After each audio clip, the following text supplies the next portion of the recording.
Anyone who has worked retail knows the pain of the customer who walks in 5 minutes before closing. But sometimes, that customer isn't there to shop. They are there because they know the doors are about to lock and you are about to be alone. These are 3 stories from people who learned that closing time is the most dangerous time. I worked at a small grocery store in Vermont when I was 17. It was my first real job. The town had maybe 3,000 people, so everyone knew everyone. The store was family-owned, old, the kind of place where the floor creaked and the lights flickered. I usually felt safe there. I worked the closing shift on weekdays, 5 p.m. to 10 p.m. Most nights it was just me and one other employee. We'd clean up, count the registers, lock the doors. Easy work. But then they hired Sean.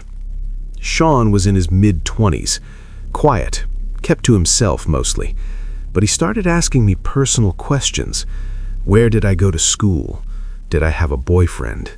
What time did I get off work? Where did I live? I tried to be polite, but I kept my distance. Something about him made me uncomfortable. The way he'd stand too close, the way he'd watch me when he thought I wasn't looking. I mentioned it to my manager. She said Sean was harmless, just socially awkward. I brushed it off and tried to ignore him. One night in November, I was scheduled to close alone. The other employee had called in sick. My manager said it would be fine, just lock up and set the alarm. The store closed at 10 p.m. By 9:30, the last customers had left. I started my closing routine, swept the floors, faced the shelves, counted my register. Around 9:45, I heard the automatic doors slide open. I called out that we were closed. No response. I walked to the front. Nobody there. The doors were closed.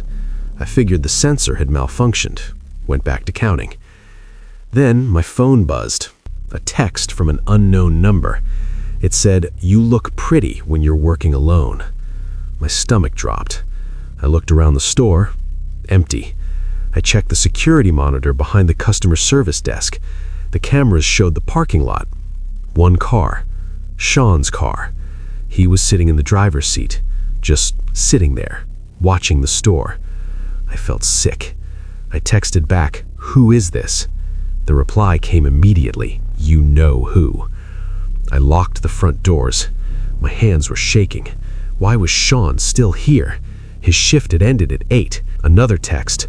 "Don't lock the doors. I need to come back in. I forgot something." I didn't respond.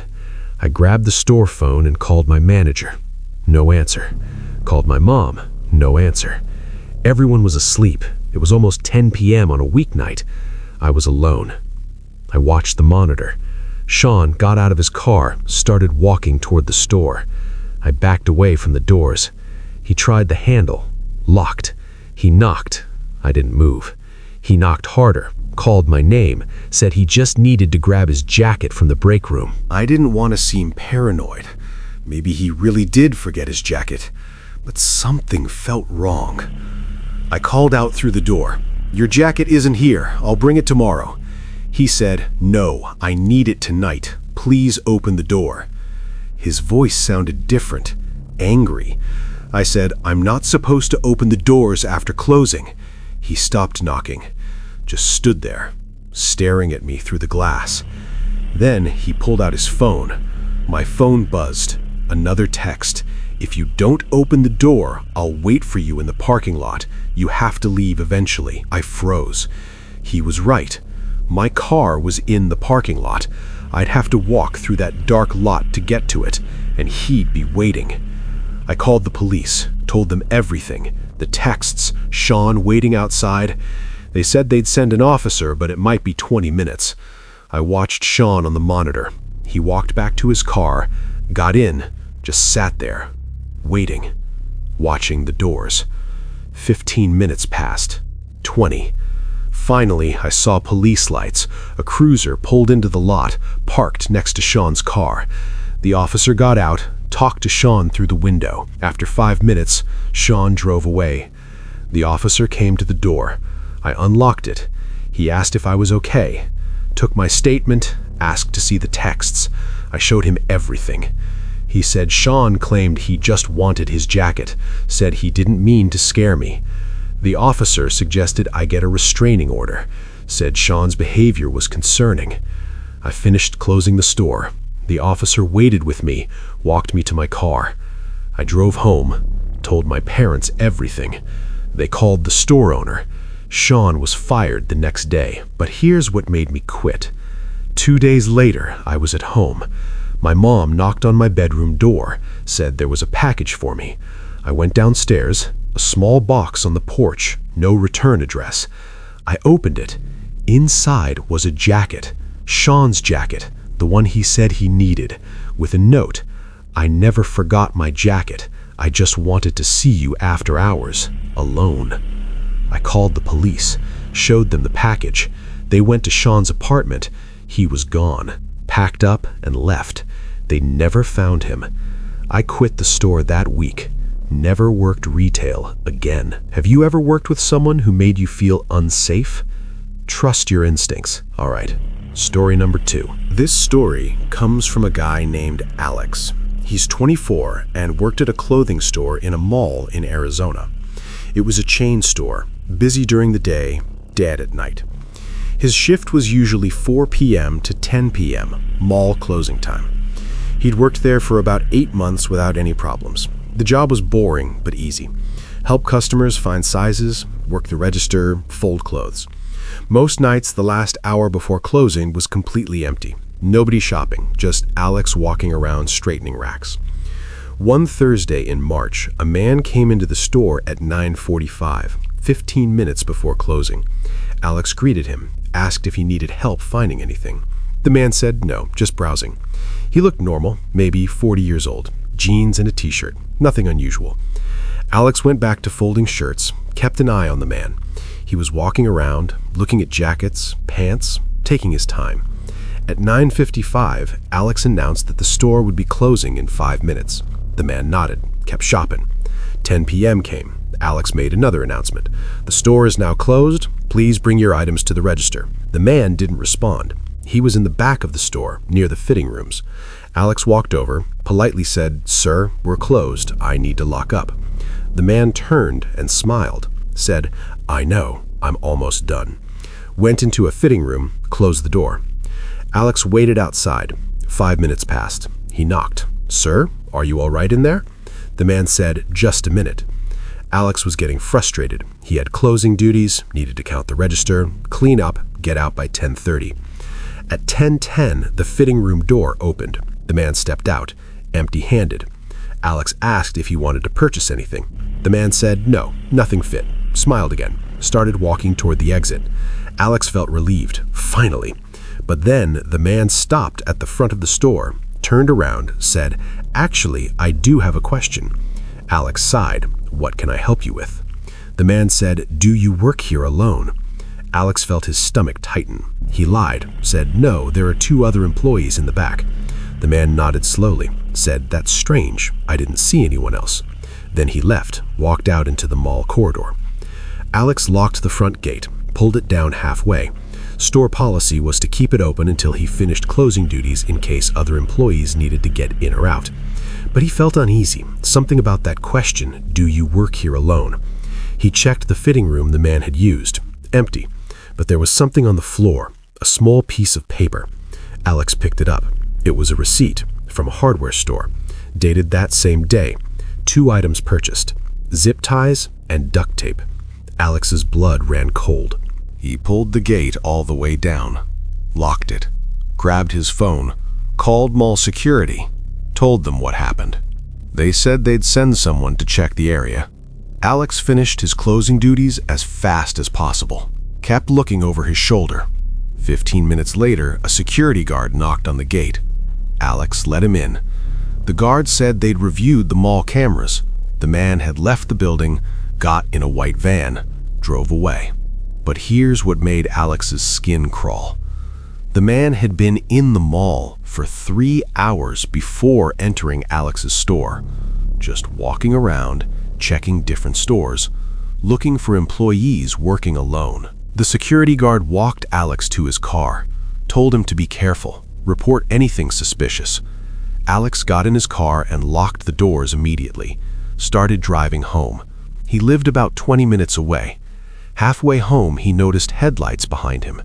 A white van, following at the same distance, not passing, just following. Alex took a turn. The van turned. Alex took another turn. The van followed. His heart was pounding. He drove to the police station, pulled into the parking lot. The van drove past, didn't stop. Alex sat in the parking lot for 20 minutes, made sure the van didn't come back. Then he drove home, took a different route. The next day, Alex called in sick, told his manager what happened. His manager checked the store cameras, found something disturbing. While the man was in the fitting room, he'd used his phone, held it low, pointed it under the door. He'd been taking pictures of Alex standing outside waiting. The manager called the police, gave them the footage. The police identified the man from his credit card. He had a record, multiple arrests for stalking, attempted kidnapping. He was on probation. They arrested him that afternoon, found the zip ties and duct tape in his van, along with rope, a knife, and photos of other retail workers, all taken in malls, all during closing time. Alex quit the job the next week. He couldn't go back to that store, couldn't work closing shifts anymore. The police said Alex was lucky. The man had done this before, in different states. He'd target retail workers, young people working alone. He'd follow them home, wait for the right moment. They found evidence he'd been planning something for weeks, surveillance photos of different malls, different stores, lists of names and addresses. Alex was on that list, along with 12 other people. The man is in prison now, but Alex still checks his rearview mirror, still locks his car doors immediately, still can't shake the feeling that someone is watching. If a customer gives you a bad feeling, don't ignore it. Hit that like button if you're still watching. All right, final story. This final story is from a woman named Sarah. She's 29 now, but this happened when she was 22, working at a bookstore in Seattle. It was a big chain store, 2 floors, cafe, event space. She loved the job, loved books, loved helping customers find what they needed. She worked various shifts, but her favorite was closing, 10 p.m. to midnight. After the store closed, she'd stay to organize the shelves, restock, clean up. It was peaceful, just her and the books. She'd put in headphones and work for 2 hours, usually finished by midnight, locked up, and went home. The store had a large back room where they kept overstock, boxes of new releases, damaged books, shipping supplies. It was cluttered but organized. Sarah went back there multiple times a shift to grab books or supplies. The back room had one entrance from the main floor, one exit to the loading dock. The loading dock door was always locked after 6 p.m. Only managers had the key. Sarah had worked there for 6 months, never had any problems. The back room was just a room, nothing special. But one night in October, everything changed. Sarah was working the closing shift. It was a Tuesday, slow night.